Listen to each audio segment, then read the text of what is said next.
Kind and loving Father, I thank you for the day. I pray that you could help us to understand the children's sermon. In Jesus' name I pray, amen. The title of my sermon is God's Timing.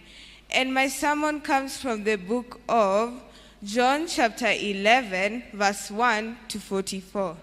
Have you ever asked God for something, but it took some time to come? This was Mary and Martha. Long ago, in the town of Bethany, there was a man named Lazarus. Lazarus had two sisters, Mary and Martha. One day, Lazarus felt very ill, and Mary and Martha knew the only person who could help him was Jesus.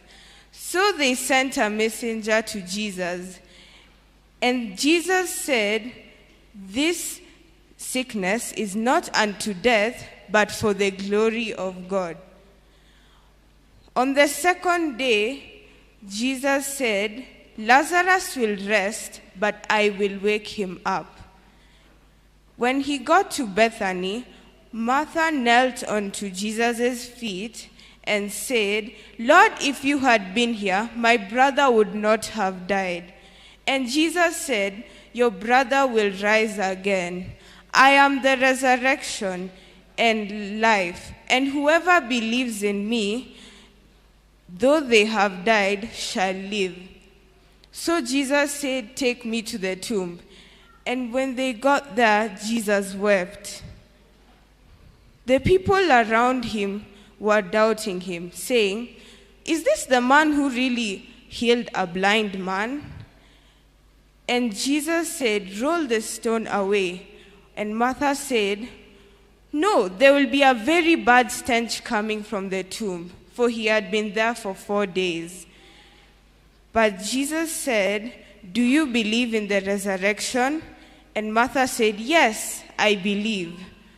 So Jesus said a prayer to God, "Father, I thank you that you have always heard me, and I am praying in front of these people so that they believe that I am a messenger sent from you to them."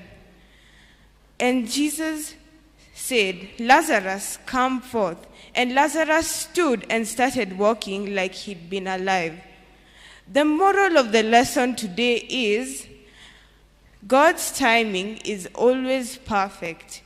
Though it is the end of the year, I know most of you have had prayers that took some time or you're still waiting for. I am here to tell you that God's timing is always perfect. Amen?